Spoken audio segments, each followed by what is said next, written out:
여러분 또 축복합시다. 축복합니다. 잘 만났습니다. 제가 기도해 드릴게요. 감사합니다. 자, 오늘 오신 저와 여러분이 하나가 되는 거예요. 한 마음으로, 한 뜻으로. 그래서 우리가 은혜 받으면은 여러분 한 분의 그 영향력이 얼마나 크겠어요, 여러분들이요. 그래서 오늘은 우리 남궁진숙 집사님 읽은 야고보서상 13절로 18절 말씀을 통해서 우리 도 권사님의 말씀했는데요. 한번 지혜 시리즈 10번째인데 한번 제목을 좀 따라합시다. 지혜의 열매를 맺읍시다. 지혜에도 열매가 있구나. 성경을 우리가 시대적으로 한번 이렇게 분류를 해보면요, 그 야고보 지금 시대하고 예수님 시대하고 또 그 다음에 이제 바톤이 이어지는 바울 시대, 물론 이제 이 성경이 쓰여진 그 시대는 아마 내가 이렇게 좀 자료를 보니까 야고보서는 한 AD 60년, AD는 이제 예수님이 오신 그 이후에, 보통 예수님이 오신 때를 BC 4세기다. 그러니까 기원전 4세기죠. 혹은 어떤 데는 6세기다. 예수님이 이제 오시면서부터 이제 AD라고 해가지고 1년, 2년 쭉 가는데, 정확히 말하면 기원전 4세기에서 6세기에 예수님이 오신 그런 날짜를 이렇게 하고 있습니다.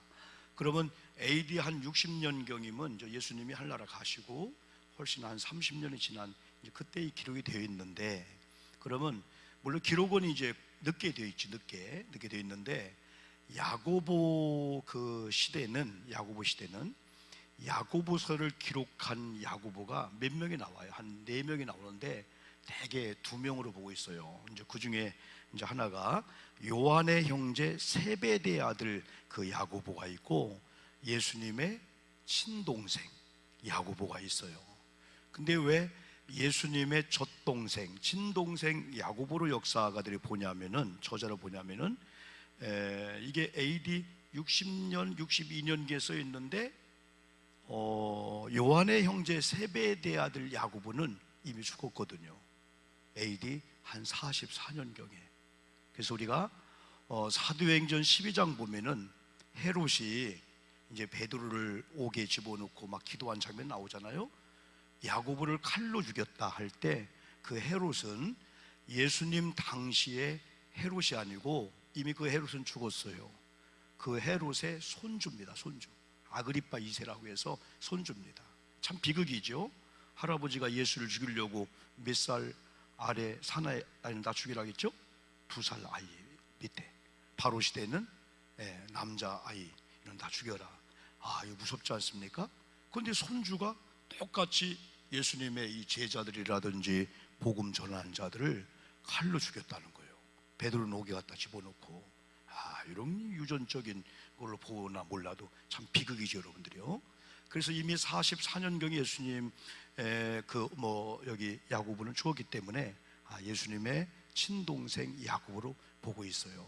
그런데 이제 야고보서를 이렇게 읽으면은, 여러분들이 야고보서를 읽으면은 행함에 대해서 많이 나오기 때문에 요 부분만 떼 깨놓고 보는 어떤 교단님들할까, 어떤 그런 교주나 이런 데에서는 행함이 없는 믿음은 죽은 믿음이다, 그 말씀했잖아요. 그래서 구원과 행함을 연결시키고 있는 건데 그게 아니죠. 우리가 이제 바울이 활동했던 그 시대는, 물론 바울이 태어나는 걸 AD 한 2년, 기원전 2년으로 보고 있는데 확실하고는 않지만은, 예수님 시대 바울이 있었죠. 그 다음에 이제 바울이 이제 예수님의 사역을 이어서 이방인 전도, 이제 로마서나 많이 있잖아요.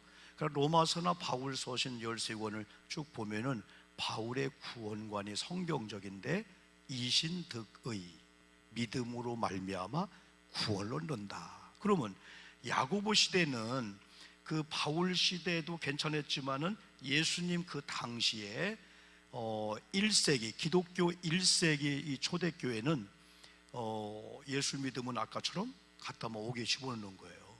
그러니까 제가 언젠가 말씀했듯이 예수님 시대하고 예수님이 막 지나가면서 바울 시대, 그런 때는 그 제자와 이런 평신도를 구분하지 않았어요. 왜? 믿는 것 자체가 진짜 훈련받은 제자처럼. 왜? 그때는 예수 믿으면 잡아가는 거예요, 그냥. 그러니까 예수 믿는다라고 하는 건 훈련이 필요 없는 거예요. 제자의 이런 훈련이 필요 없는 거예요. 순교를 각오한 그런 삶이었어요. 그래서 그때 구분했다면은 제자와 12제자, 특별히 예수님께서 12명을 뽑아서 공생에 같이 일을 하시는 그 제자하고 12제자하고 일반 평신도를 제자예요, 제자. 그 정도로 그때는 뭐 행함 물어볼 필요가 없어. 예수 믿는 자체가 이건 막 믿음의 사람이니까. 그런데 야고보 시대가 오면서 핍박도 안 하지요. 교회 간다고 전혀 없다 보니까 사람이 이제 주일을 성수하고 뭐 11조하고 교회 사역 다 하는데 예배 끝나고 세상에 나가면은 믿는 사람들 안 믿는 사람들 구분이 안 되는 거예요.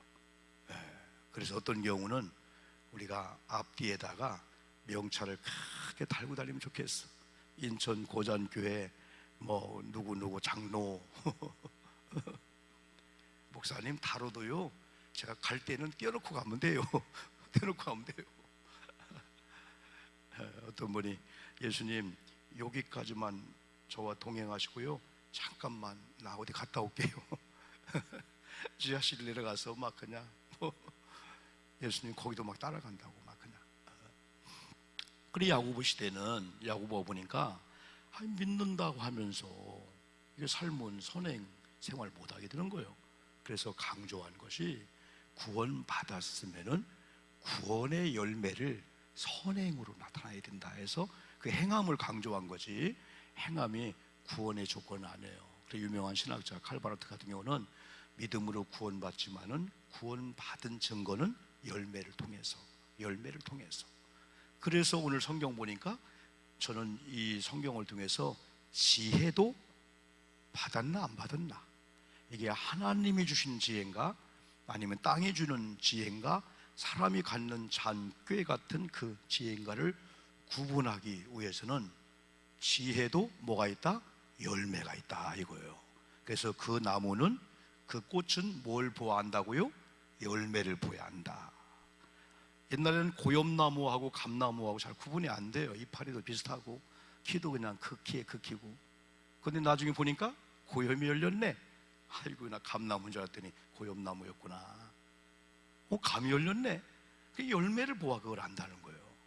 그래서 오늘은 그 지혜의 열매가 한번 무엇인가 한번 그걸 특별히 우리 한번 좀 말씀을 통해서 볼 때, 첫 번째는 야고보서 3장 13절인데 너희 중에 지혜와 총명이 있는 자가 누구냐, 이런 걸 보면은 야고보가 볼 때 하나님의 지혜 있는 자가 별로 없다는 거예요. 다 지혜가 있고 지식이 있고 다 나름대로 성경을 알고 기독교 복음을 안다고 하는 것 같지만은 이건 아닌 것 같다. 때로는 저와 여러분들이 신앙생활 잘 하시면서 훌륭한 자녀들처럼, 훌륭한 자녀들은 잘 물어봐요. 아버지, 어머니, 또 훌륭한 며느리 사위들은, 장인어른 혹은 장모님 아니면 시어머님, 오늘 저녁에는 된장찌개를 끓일까요? 된장국을 끓일까요? 부모는 시어머니 볼 때는 알아서 하라 하는데도 며느리가 자기 마음대로 하지 않고 물어보면 시어머니가 괜히 아니 나만 그런가? 에이 네가 알아서 하라 했더니 완전 알아서 하네. 그냥 어머님 저리가 계셔요. 그동안 많이 했으니까 그냥 그만 계시고 내가 알아서 할 테니까. 그러면은 안 된다고. 괜히 알아서 하라 하면서도 우리 며느리가 그래도 주권을 다 줬는데도, 하나님도 똑같아. 하나님도, 우리 하나님도 이렇게 우리에게 뭔가를 이렇게 맡기면은 그 맡긴 거에 대해서 이렇게 일을 하다가 궁금하면 하나님 어떻게 해야 옳을까? 그러니까 사울과 이 다윗이, 나는 그 지혜란 말을 많이 안 썼지만은 사울은 지혜가 없었고 다윗은 지혜가 있었다 볼 수밖에 없어요. 왜냐하면 다윗은 사사건건 여호와께 묻자와 가로되, 하나님 올라갈까요? 하나님 공격할까요? 하나님의 결제를 받았어요. 그런데 사울은 어느 날 묻다가 어느 단계에서 자기를 크게 봤어. 자기 부하들이 막 크게 보였어. 그럴 때부터는 안 물었어요. 결국은 다윗이 승리했고 사울은 실패했잖아요, 여러분들이요. 그처럼 지난번에 우리가 지지난주인가요? 욥기 28장을 통해서 욥이 지혜가 어디 있느냐, 지혜가 누구로부터 오느냐, 또 명철이 어디 있느냐, 누구로부터 하고 어느 장소를 묻고 땅에서는 없다. 야, 이 욥이 위대한 거예요. 지혜로운 자가 있으면 찾아가겠다는 거예요. 또 지혜로운 곳이 있으면 가겠다는 거예요. 그런데 그가 23절, 욥기 28장 23절에서 땅에 없다고 하면서 하나님은 그 길을 아시고 있는 곳을 아신다. 그러므로 나는 지혜를 위해서 땅의 사람들 환경 찾아가지 않고 이걸 아시는 누구를 구하겠다. 하나님. 야, 욥이 그 고통과 고난과 어려움을 어디 보면 억울하게 당한 것 같아도 변하지 않는 믿음이 여기서 나온 거예요. 아, 땅에 지혜는 없다. 지혜롭게 하는 사람이 있다면 내가 찾아갈 건데, 지혜롭게 하는 곳이 있다면 그 장소에 내가 갈 건데 없다. 땅에서는 없다. 그러나 욥기 28장 23절에서 하나님은 그 길을 아시고 있는 곳을 아신다. 이것처럼 오늘 야고보서에서 너희 중에 지혜와 총명이 있는 자가 누구냐? 있다면 그는 선행으로 말미암아 지혜의 온유함으로 행함을 보일지니라. 이걸 볼 때 많은 사람이 아이고, 나는 지혜롭다고 하고 지혜 있는 것처럼 했는데 열매가 하나도 없네. 열매를 보아. 이게 오늘 이제 성경 야고보서는 땅으로부터 온 거하고 하나님으로부터 온 거를 구분시켜 주는 거예요. 아, 이게 땅으로부터 온 거였구나. 큰일 날 뻔했네. 그래서 야고보서에서 그 말씀을, 만약에 여러분 중에 이런 지혜와 총명 있는 자가 있다면은 그는 선행으로 말미암아, 그 지혜와 총명의 열매가 선행인데 그 열매를 주렁주렁 맺히면은 어떠한 열매가 옆에 붙냐? 온유함, 온유함이 행하는 그 열매가 주렁주렁 치다는 거예요. 이건 뭘까요? 하나님의 지혜와 총명이 있는 자들은 뭐 하다는 거예요? 한마디로 말하면 선행을 잘한다. 선행상이 선행상이잖아. 선행상이 얼마나 좋아요. 공부 잘하는 상도 있지만은 착하다는 거예요. 바르고 정직하고 진실하다는 거예요. 선행상. 네, 선행으로 말미암아 하나님의 지혜가 있는 자, 어떤 열매가 맺느냐? 온유한 열매. 따라합시다. 온유한 열매. 온유는 뭐예요? 부드럽고 착한 거예요. 근데 온유한 자가 복이 있나니 했을 때 그 온유는 태어날 때부터 온유가 아니에요.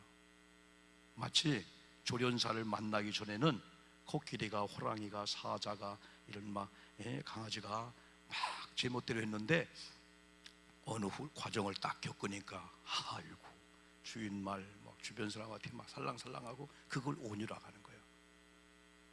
아유, 목사님, 나는 처음부터 성격 이러니까요. 예수 만나면 온유한 자 된다니까요.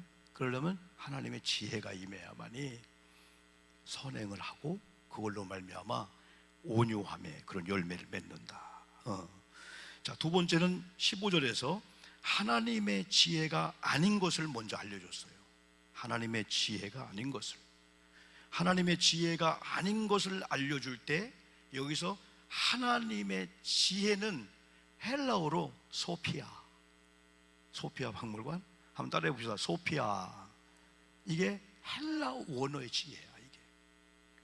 그래서 세상의 지혜, 땅의 지혜하고 하나님의 지혜를 구분할 수가 없네. 우리말은 다 지혜야. 근데 왜 하나님이 그 많은 언어 중에서 대한민국의 언어가 얼마나 여러분 이게 중요한 언어입니까? 국어가 없는 인도네시아는 대한민국의 언어를 자기 모국어로 삼으려고 하잖아요. 그런데도 그 히브리 작은 민족의 그 언어를 썼을까? 이 히브리어나 헬라어가 그냥 사랑, 우리말로 끝나는 게 아니고 하나님에 대한 사랑은 또 에로스가 아니지, 아가페 사랑, 친구와 친구, 아니면 또 이성 간의 사랑, 스톨게, 아니면 에로스, 여러 가지로 구분이 딱딱 되는 거야.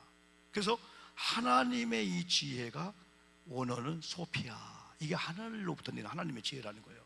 그렇기 때문에 하나님의 지혜와 소피아가 아닌 것이 있는데, 하나님의 지혜가 아닌 것은 14절에서 뭐라 했냐면, 너희 마음속에 독한 시기와 다툼이 있으면 자랑하지 말라 했을 때, 우리 마음속에 독한 시기가 있고 다툼이 있으면 반드시 사람은 마음에 있는 것이 입으로 나오든 열매가 맺힌다는 거예요. 이거 무섭잖아요. 독한, 뭐라고 했어요? 독한 시기와 다툼이 있다. 지난 수요일 날에는 우리 속에 무슨 뿌리가 여러분 있으면 안 돼요? 쓴 뿌리, 쓴 뿌리. 한 뿌리는 좋아요. 인삼한 뿌리, 무슨 홍삼한 뿌리. 쓴 뿌리는 미움이라고 하든지 다툼, 시기라는 쓴 뿌리가 우리 속에 있으면은 그 쓴 뿌리 이유는 타인이야. 상대방이요. 그 사람 때문에 내가 막 쓴 뿌리가 있는 거야. 그런데 이 쓴 뿌리를 그 사람이 먹고 그 사람이 어떻게 돼야 되는데, 그 사람은 전혀 상관없이 노래 부르면서 편안하게 잠을 자는데 그 쓴 뿌리가 나를 죽인다는 거예요. 내 모든 컨디션, 내 속에 막 도파민이 나오고 막 엔돌핀 나오고 막 기뻐해야 되는데 그 쓴 뿌리가 기뻐할 때 아니야. 너 그 사람도 미워하고 있잖아. 그러다가 자기가 죽는 거예요. 이게 이런 쓴 뿌리를 제거해야 되는데, 여기 보니까 마음속에 독한 시기와 다툼이 있으면 자랑하지 말라, 진리를 거슬러 거짓말하지 말라 하면서 하나님의 지혜가 아닌 출처, 아닌 근거가 어디냐 할 때 야고보는 정확하게 세 가지를 얘기했어요. 첫째는 땅의 것이다. 한번 따라해 봅시다. 땅의 것이다, 정욕의 것이다, 귀신의 것이다. 이런 지혜를 우리가 얻으면 되겠어요? 여러분, 귀신이 주는 것을 영향받고 정욕적인 것을 영향받고 땅의 것을 영향받으면 보는 눈빛이나 듣는 귀나 말하는 모든 것들이 다 오늘 새벽에 6장에서 마태복음 먹는 거에 있는 거예요. 다 어떻게 하면 부자가 되고, 어떻게 하면 잘 먹고, 어떻게 하면 잘 살고, 어떻게 하면 한 2평, 3평 좋은 아파트를 이사 갈까, 그게 목적이 되다 보니까 그게 될 때까지는 스트레스를 받게 되는 거죠. 또 되면 또 한 3일 정도 여러분 기뻤다가 우리 동서가 한 평 더 늘렸네, 피규 경쟁 속에 살다가 누리지를 못하게 되는 거예요. 그래서 이 땅의 것은 땅에 소망을 두는 거라든지 아니면 정욕적인 건 사람은 다 누구나 이기적인 게 다 있어요. 다 남을 위해 산다 하지만은 내 이름이, 내가 했는데, 내가 사실 요것만 우리가 사실은 일찍이 죽여버리면은 의론자가 되고 수많은 사람들이 존중할 건데, 10개 중에 9가지를 다 전하다가 마지막 그거 하나 때문에 사람들이 이럴 때가 많아. 하나님의 지혜가 임하면은 그런 걸 싹둑 잘라낸다는 거죠. 왜? 오늘 새벽에도 그랬죠? 은밀한 중에, 그죠? 외식적인 거 하지 말고 하나님 기준으로, 하나님 보실 때 아름다운 거. 이게 참된 신앙인데, 이렇게 땅의 것, 정욕적인 거, 더 무서운 건 귀신의 것이라는 거예요. 우리가 만약에 귀신의 지혜를 가지고 귀신의 영향을 받고 귀신의 사상을 받고 우리가 산다면, 귀신은 얼마나 미사여구를 잘 쓰고 귀신같이 속인다고 했잖아요. 이야, 귀신같이 왔네. 생각지 않았는데 문 열고 왔다는 거예요. 귀신이 얼마나 지혜로워요. 여러분, 성경에 보면은 짐승 중에서 누구의 지혜를 배우라겠어요? 네, 뱀의 지혜를 배우라겠어요. 또 한 가지는 누구에게 가서 잠언 6장에서는 바닥에 기어다니는 조그만 거, 뭘 바쁜가 막 그냥 왔다 갔다. 나는 그 개미들 보면 살맛나요. 나는 개미들 잠자는 걸 못 봤어요. 저런 걸 못 봤어. 한가게 어디 앉아서 그냥 오늘 내가 이리 갈까 저리 갈까, 내가 왜 태어났지, 노댕처럼 그걸 못 봤어. 뭐가 바쁜지 그냥 왔다 갔다 왔다 갔다. 어떤 분이에요, 야, 개미가 신기한 것은 빡치기도 않고 한 마리 안 죽는데, 근데 개미 연구하는 사람이 보니까 엄청나게 빡치게 하고 엄청 죽는다는 거예요. 막 지들끼리 빡치게 하고 막 싸우고 막. 개미들도 개미들이 역사한다. 그 조그만 그 개미들 알잖아요. 여러분, 이 귀신의 장난은 우리 영적인 세계이기 때문에 노력할 것도 없어요. 예수 믿는 믿음의 확신만 있으면 귀신은 우리가 예수의 이름으로 찬양할 때, 기도할 때 사시나무 떨듯이 발발 떨 줄 믿습니다. 우리의 무력이나 우리 힘이나 능력이 아닙니다. 예수의 이름을 명하노니 오늘 우리 가정에, 우리 교회에, 우리 딸들 학교에 주님의 보혈의 피로 덮이는 바이기 때문에 한 길로 왔다가 7길로 도망갈 주여다. 우리는 자신 있게 명령하는 거예요. 내가 부족한데. 그럴 필요 없어요. 우리는 부족하죠. 온목사 이름으로 한다면 나도 캥기는 게 많아, 오늘도 하루 종일 살면서. 그런데 예수님의 이름으로, 예수님의 이름을 빌려서 우리는 악한 영, 흑암의 권세, 귀신, 이 귀신들은요 아주 그 엔조이를 좋아하게 하고 미사욕을 좋아하고 한순간 그냥 꿀 빨아먹다 빠지듯이 막 그런 한탕주의를 막 좋아하는 거야, 이 귀신들이. 그래서 귀신은 우리에게, 여러분 귀신을 만약에 그리라면 요즘 초등학생들이 어떻게 그릴까요? 우리 초등학교 때는 도깨비 뿔에다가 막 시커먼 거에다가 막 이가 막 그냥 뻗은 이에다가 막 무섭게. 여러분 귀신이 오늘 그렇게 오면 다 도망가요. 귀신한테 안 잡혀요. 귀신은 이쁘게 옵니다. 이쁘고 향수 바르고요 빠져버리는 거예요. 그냥 귀신이 얼마나 여러분이 변장을 잘하는데요. 악한 것들이 마귀가요 그냥 넘어가는 거예요.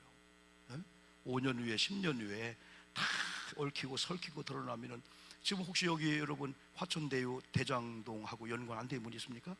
이거 3달이 걸려가면 돈 좀 있는 분은 다 걸리게끔 됐어요. 다 걸리는 거예요. 그래도 그런 뉴스가 100번 1000번 나와도 우리가 참 자유로운 것도 은혜잖아요, 여러분들이요. 아, 나도 뭐 100억 200억 있다면 어떻게 투자하고 누가 또 연결시켜서 할 줄 모르는데 없으니까 얼마나 감사. 내가 수요일날 그런 얘기 했더니, 목사님 나도 한번 냉장고 중고로 갖고 온 거 있는데 김치 냉장고 좀 뒤져보야겠다는 거예요. 1억이 나오면 어떡할 거예요? 아무도 없네. 야, 너희들 가만히 있어. 1억이라는 돈이 이게 적은 게 아니오. 아버지가 한 달에 100만 원씩 모아도 10년 모아야 이게, 예? 그럴 수 없죠, 여러분. 나는 그 제주도 그분이 1억 5천을 딱 발견했을 때 순간 자기도 욕심이 있었는데 이걸 이롭게 쓰고 평생의 그 죄의식을 가지고 사는 게 더 무서웠다. 그래서 연락했더니 나중에 돌아가신 분 임자가 나왔네. 이 자녀들을 통해서 나중에 다 이제 가져가게 했지만, 여러분 우리가 참 캥기지 않는 것도 참 축복이에요. 그래서 5년 후에 10년 후에 지금 어떤 관계가 어떤 게 어떻게 될지 모르는데 이 하나님의 지혜, 그러나 귀신은 우선은 그냥 하라, 내일을 들킨다 할지라도. 이거 3가지 조심해야 돼요. 땅의 것, 땅 위의 것, 정욕적인 것, 귀신의 것. 그 지혜의 결과는 시기와 다툼이고, 그 다툼이 이제 그대로 어떤 열매를 맺냐면 혼란과 모든 일이 악한 일인데, 악한 일. 열매가 다 있는 거예요. 16절 보면은 시기와 다툼이 있는 곳에는 뭐가 있다고요? 혼란과 모든 악한 일이 있습니다. 이것들은 땅 위의 것, 정욕의 것, 귀신의 것. 예수 만나기 전에 저와 여러분에게 영향을 줬고 영향을 받았던 것. 지금은 예수 그리스도를 믿고 구원받은 하나님의 백성이 되었기 때문에 하나님의 은사인 지혜가 우리에게 임한 줄 믿습니다. 그런데 오늘 3번째 야고보서 3장 17절로 18절 보니까 하나님으로부터 오는 지혜의 열매가 있는데, 이게 소피아라겠어요. 성경 17절 야고보가 정확하게 소피아를 여기서 썼어요. 오직 위로부터 내리는 지혜, 오직 위로부터 난 지혜가 소피아야. 아까 땅 위의 것, 정욕적인 것, 귀신적인 것은 반짝하고 우리에게 유익을 주고 막 도움을 주는 것 같지만은 그것은 여러분 소피아가 아니에요.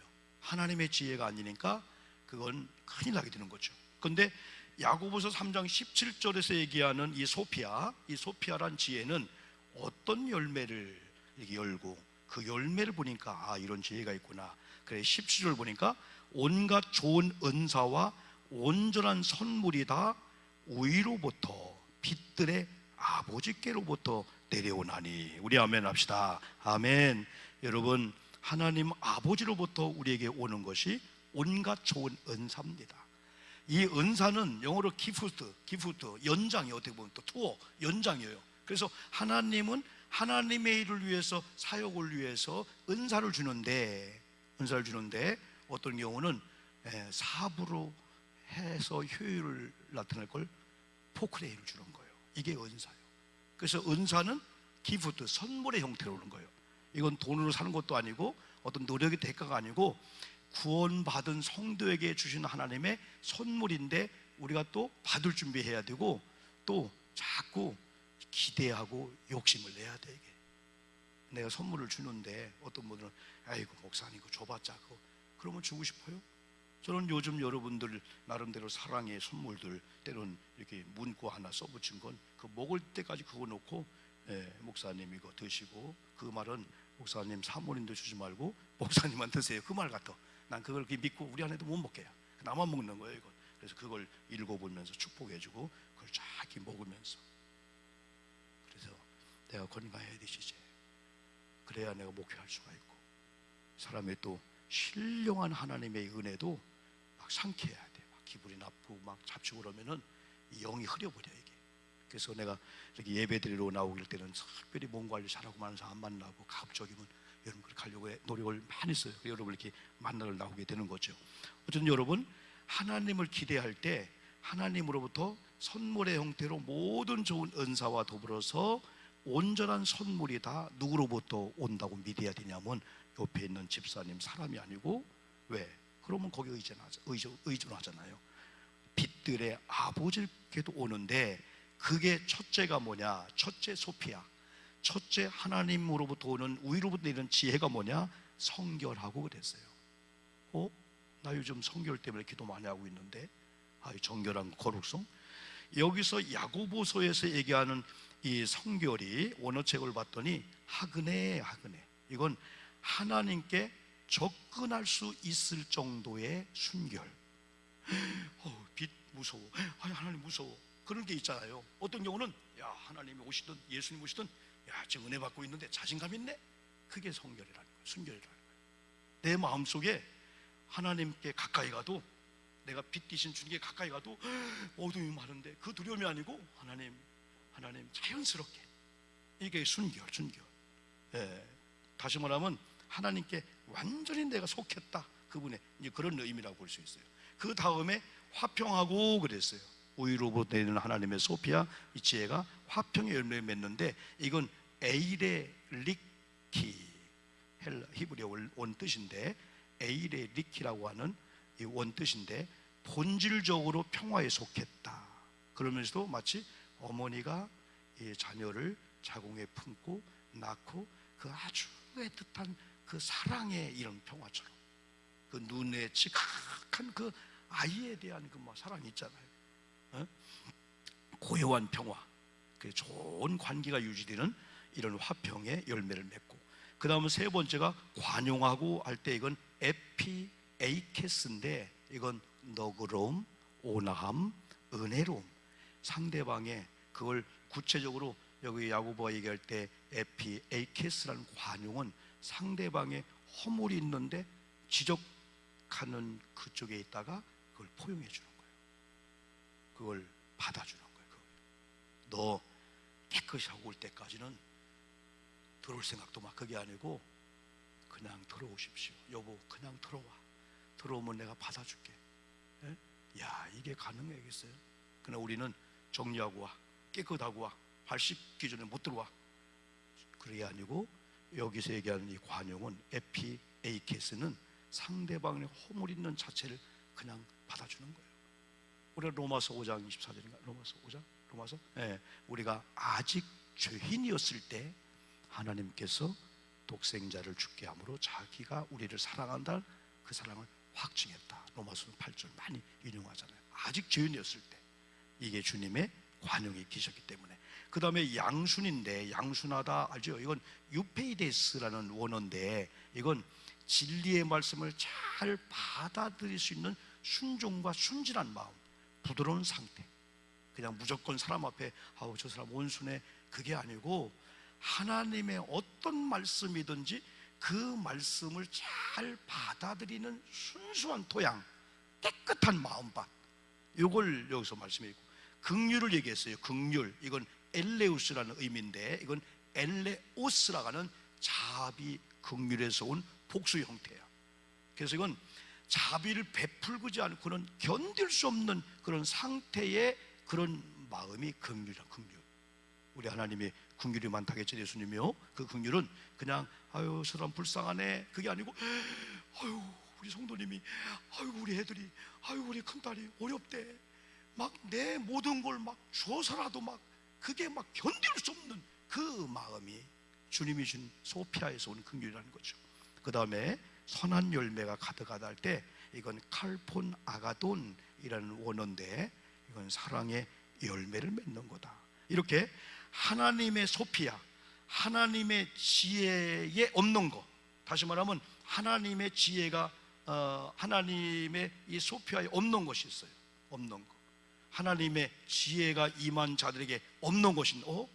아니 목사님, 하나님의 소피아 지혜 얻는 자에게 있는 것만 얘기해야 되지 왜 없는 걸 얘기해요? 섭섭하잖아요. 그런데 빚이 없으면 섭섭해 안 섭섭해요? 1%씩 올랐다네. 농협 그래. 오늘 목사님 만나는데 1%가 올랐대. 한 달에 50만 원씩 더 올랐다고 이자가 이렇게. 여러분 이 얘기예요.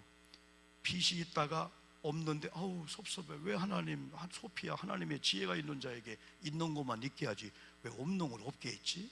아이고 여러분 점 하나 뛴다는 게 이게 아이고야 진짜. 아이고 우리 명권 사람들 있지만은 36년 목회하면서 고잔교회 19년 목회하면서 어쩌다 그게 아니고 이야 하나님의 은혜 가운데 2006년도 우리 이제 옛날 고잔교회하고 요즘 참 좋은 시대요.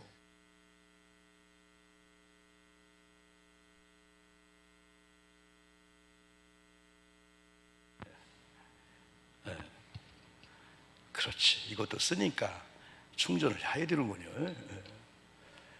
고잔교회 2006년도 제가 2월 첫째 주에 이렇게 왔을 때 요즘은 그 로드뷰가 있잖아요. 참 좋아요, 여러분요. 여러분이 뭐 제주도, 뭐 서울 어느 집 이렇게 혹시 뭐 사거나 뭐 할 때 막 가보기 전에 요즘은 네이버나 카카오맵이나 아니면 그 로드뷰를 치면은 얼마 전에 찍은 그 주변에 건물이 다 나오잖아요. 우리도 보니까 2021년 8월 달 여기 찍었군요. 여기 찍은 게 나오더라고요. 그러면 그 밑에 가면은 뭐 1년 전 언제, 2년 전, 5년 전, 10년 전에 옛날 사진 못 찍어놓은 게 한이었는데 보니까 10년 전 사진이 그대로 로드뷰에 찍어놓은 게 있는 거야. 옛날 고잔교회 여러분 그거 쭉 보십시오. 야 이거 시골도 아니고 이런 지역이었었구나. 그때 우리가 뭐 600 몇 평, 다음 평당 200, 한 80만 원, 300만 원에서 한 18억 차산되는 그 일이 5배 이상, 4배 이상 그런 단계까지 때로는 빚을 지고 큰 건물을 지고 그러나 또 활용을 했잖아. 활용을 다 지방 행사, 연예 행사, 전국 부흥단 어마어마한 감사합니다. 교회가 어마어마한 그 활용을 했잖아. 엘리베이터 2대에다가 그냥 활용한 거예요. 막 쓴 거예요. 막 쓴 거예요. 근데 진짜 빚은 부동산도 없는 빚이 있잖아요. 그게 내가 볼 때 진짜 빚 같다. 부동산이 있는데 우리가 전세 가기 위해서 집을 조금 이제 부담을 안고 긴축해서 그걸 10년 내 갚은 어떻게 보면 하나의 씨앗이 될 수가 있는 거잖아요. 근데 어쨌든 한 15년 쭉 오는 이 과정 속에서 참 그 빚이라고 하는 나는 빚 얘기만 나오면은 빚이 발음을 잘하면 빚이라는 빚이 있고 빚이라는 빚이 있어요. 빚, 지읒받침, 치읒받침. 진짜 빛의 사자를 노래할 때 나는 하나님입니다. 내가 무슨 빛의 사자입니까? 빚의 사자지 내가. 그래서 부끄러워서 못 부르고요. 그러나 한 번도 어쩌다가 아니고 너무 좋은 거야. 건축하고 싶어서 막 그냥 처음에 천막에서 컨테이너에서 조립식에서 벽돌에서 나중에 이런 너무너무 막 좋은 거야. 그게 하나님이 하게 한 거지. 이게 무슨 사람한테 건축했다고 뭐 상 받은 건 하나도 없어요. 누가 상을 줘요? 우리 권사님도 있지만은 수고했다고 누가 50만 원을 여러분 건축했다고 봉헌했다고 100만 원 없어요.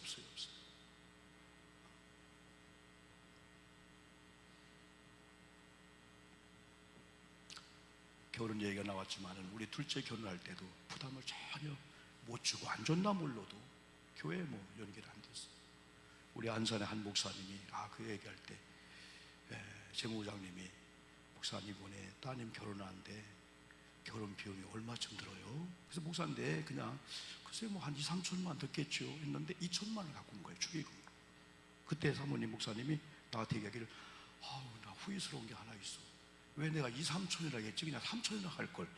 야, 난 그 얘기 들을 때 다 교회마다 상황이 다르지만 또 한편은 하나님이 보상해 주겠지, 그런 마음으로 어느 날 하나님이 점 하나를 찍어주는데, 이야, 점 하나 빼는 것도, 그래요. 저는 이 점 하나 빼는 것도 안 빼려고 했었어요. 점이 얼마나 소중한데. 여러분 생각해봐요. 비질한 지읒에 치읒 띄려면 점 하나 차이야.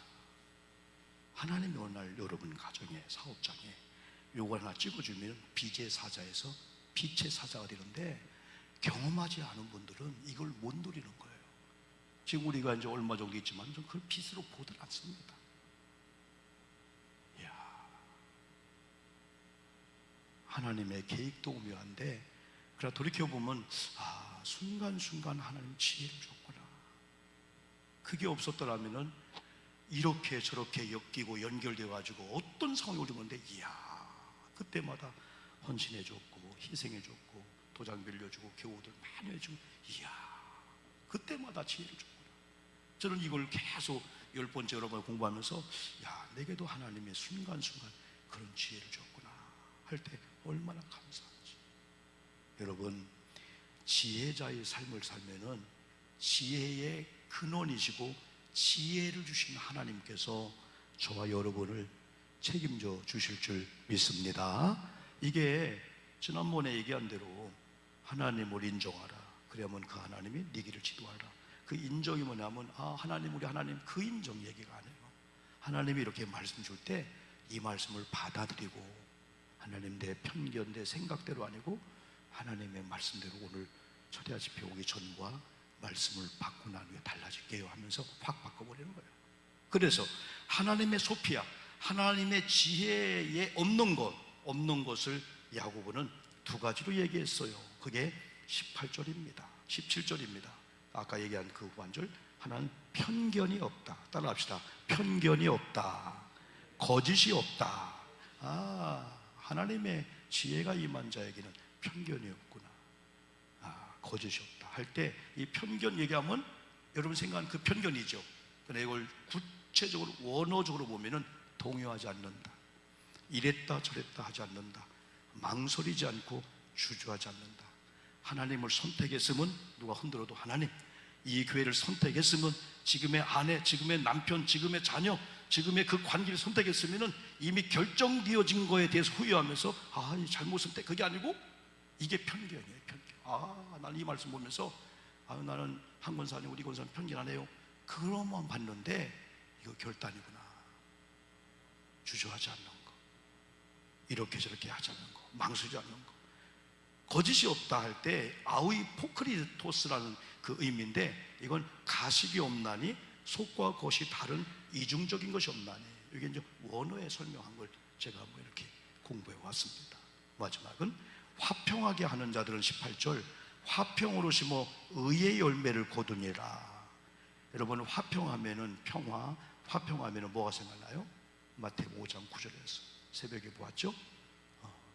팔복 중에서 화평케 하는 자는 복이 있나니 그들이 하나님의 아들이라 일컬음을 받을 것이며 했을 때, 여기서 화평을 심어 의의 열매를 거두리라 라는 이 말씀의 의미는, 구원받은 백성들이 하나님의 이 소피아, 하나님의 지혜를 얻어서 적극적으로 한 지역, 한 곳이 아닌 다니는 곳곳마다 화평이란 씨를 막 심으면은, 우리 아멘 합시다. 아멘.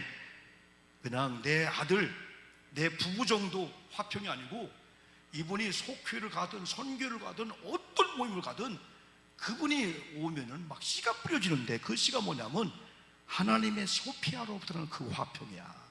그러면은 여기저기 막 의의 열매, 축복의 열매가 주렁주렁 맺힌다는 거죠. 농부가 고랑을 10개 만들어 놓고 한두 개만 뿌려, 그런 농부가 어디 있어요? 뿌리면 가을에 거두는데 점심 먹을 겨를도 없고 저녁 먹을 겨를도 쉴 겨를도 없이 막 그걸 막 뿌리고 나중에 마지막까지 뿌린 다음에 이야 다 뿌렸다, 이제 어떻게 가꿀까 하면서 가을의 열매를 기대하는 것처럼 하나님의 소피아가 임한 사람들은 막 가는 곳곳마다 막 그냥 막 뿌리는 거예요. 재를 뿌리고 소금을 뿌리는 게 아니고 하나님의 그 화평은 내 화평이 아니에요. 내 코드에, 내 기분에, 내 성격에 내 사람 되어라, 그게 아니고 하나님이 준 거기 때문에 그분을 만나면은 하나님과 찰떡궁이 되는 거고, 아멘. 교회를 몰려있다가 교회와 하나가 되는 거고, 부부관계 소원했는데 그분 만나면 벌어지는 게 아니고 이야 나보다 더한 남편하고 사는 우리 집사람도 있네, 우리 남편은 이게 천사네 천사, 오히려 달라붙고 막 사랑하고 이 화평이란 말이죠. 그래서 우리 교회가 이 하나님의 소피아, 하나님의 지혜 오늘 밤에 다 임해서 여러분 가는 곳곳마다 우리는 재를 뿌리고 소금을 뿌리는 게 아니고 주님의 주시는 지혜로운 화평을 막 씨앗을 막 바꾸랑이 막 뿌리듯이 뿌리면은 막 이 가정 저 가정, 이 속도원 저 속도원 만나는 많은 사람들이 목사님, 장로님, 권사님이 가고 난 다음에 아이고 뭔가 싹이 나는데 이게 뭔 싹인지 모르겠어요. 그분 알아. 조금만 기다려봐, 조금만 갖고 봐. 아이 그랬더니 막 이런 꽃이 피고 막 어떤 집은 아이고 우리 집이 물질만 좀 있으면 그냥 우리 남편이 갖고 오는 월급에 동그라미 하나만, 아이고 동그라미 하나가 그게 쉬운 게 아니에요 여러분들요. 어떤 분은 나 시어머니 관계만 좋았으면, 아이 부부 관계만 좋았으면, 나 진짜 우리 아내를 통해서 남편을 통해서 사랑한다 혹은 칭찬 인정 한 번만 받았으면 했는데 어느 날 막 그 씨앗이 뭔가 봤더니 싹이 보니까 꽃이고, 권사님 집사님 요즘 우리 남편은 달라졌어요. 우리가 달라졌어요. 우리들 교회 간다고 하고 있어요. 이게 의의 열매예요. 의는 하나님의 그 의는요, 이건 사람의 그 옳은 의가 아니에요. 의자는 글 쓰지만은 여러분. 그래서 오늘 이 말씀을 잘 기억하면서 여러분 10월을 시작하는 월사금요 심야에 나온 여러분들이 특별히 하늘로부터 내리는 소피아 이 지혜를 많이 은사로 받아서 여러분 가는 곳마다 막 축복에 막 주렁주렁 맺히는 이런 의의 열매 역사가 많이 나타나기를 주님의 이름으로 축복합니다. 만약에 우리 공동체가 안 됐다면은 안 될 수밖에 없는 씨를 뿌렸어요. 근데 몰랐어, 우리가 구분이 안 됐어요. 근데 오늘 밤에 정확하게 야고보를 통해서 소피아 지혜, 이것이 하늘로부터의 지혜다 한다면은 이때부터 어떤 현상이 나타나냐, 씨를 뿌리면은 기대하듯이 아직은 암울하고 아직은 관계가 소원하고 답답한 것 같지만은 우리 가정에 우리 부부관계가 어떤 경우는 막 치료, 여호와 라파 이런 말씀으로 막 씨를 뿌리잖아요. 막 가능성을 주고 막 힘을 주고 아무리 코로나 이 팬데믹이 우리를 스톱시키고 뭐 한다 할지라도 그래 금요 심야 기도를 여러분 이렇게 하는 분들이 아유 이런 상황에 어떻게 금요 심야 기도를 하냐고 해서 아유 우리는 하고 있다고 이렇게 누가 안 잡아가냐고, 누가 잡아가냐고, 누가 잡아가냐고 막이나 잡아가지. 오늘 밤에 나온 여러분들 저랑 같이 축복의 안수를 받고 예물 드린 분도 있지만은 예물 드리면 축복의 안수를 받고 한번 찬양하며 기도하면서 오늘 하나님 앞에 좀 울어보자고요. 하나님 이런 지혜가 좀 한번 임해서 할렐루야. 찬송가 먼저 우리 한번 412장 내 영혼이 그 깊은 데서 하나님의 평화를 사모하면서 찬양하시면서 제가 이제 사인하면은 여기 가운데 나오셔서 한번 기도받고 들어가셔서 찬송하든 기도하든 계속 제가 인도할 테니까 여러분 하나님과 나와 1대1 관계를 맺으면서 성령님 10월 첫날에 목사님 안수를 받고 말씀을 기억하고 이런 찬양과 찬양팀들의 찬양을 해도 좋아요. 기도와 더불어서 오늘 밤에 찬양도 하고 하나님의 소피, 하나님의 이 은사, 이 신령한 성령 안의 은사를 내가지고 한번 체험해 주세요. 그런 마음으로 지금부터 주변에 시선 뺏기지 말고요. 짧은 시간이니까 한번 집중하면서 찬양 기도 속에 이렇게 나갑시다. 412장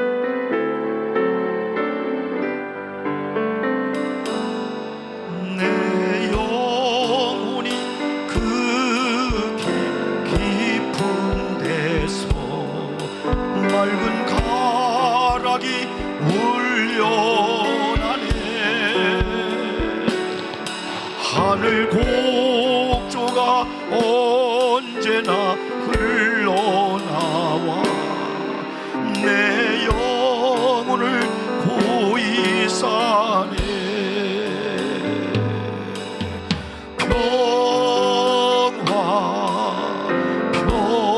평화로다 하늘 위에서 내려오네. 그 사랑의 물결이 영원토록 내 영혼을 덮으소서. 내 마음속에 솟아난 이 평화는 깊이 묻힌 보배로다. 나의 보화를 되뇌어 가져갈 자 누구도 없으리라.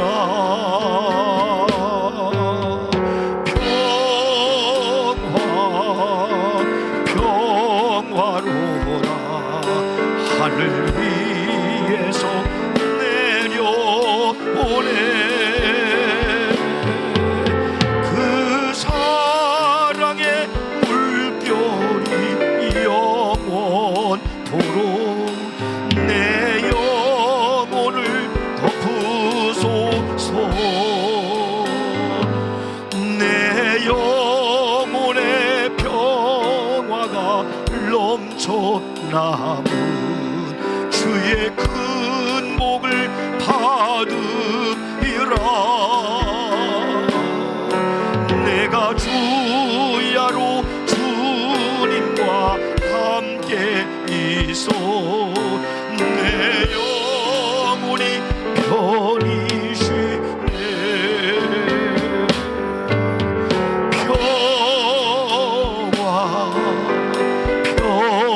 평화로다 하늘 위에서 내려오네.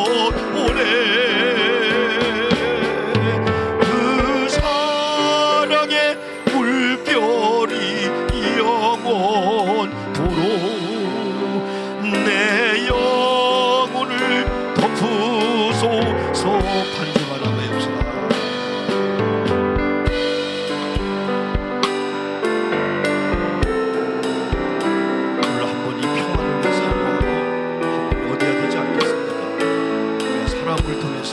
평화인 것 같은데 아니더라고요. 하나님, 내가 준비된 평강이 하나님의 평강이 되게 해주시옵소서. 그런 마음으로 4절 다시 한번 찬양합시다. 3절로 합시다. 3절. 내 영혼의 평화가 넘쳐 남은 주의 큰 복을 받음이라. 내가 주야로 주님과 함께 있어 내 영혼이 편히 쉬네.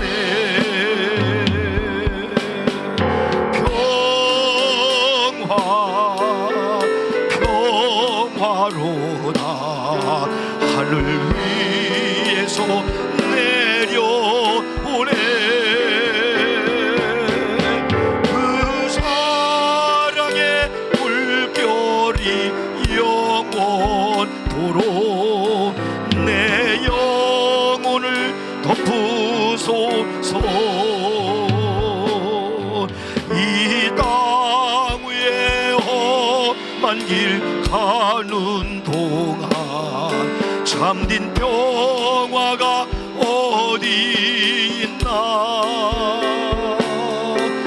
우리 모두 다 예수를 친구 삼아 참 평화를 누리겠네.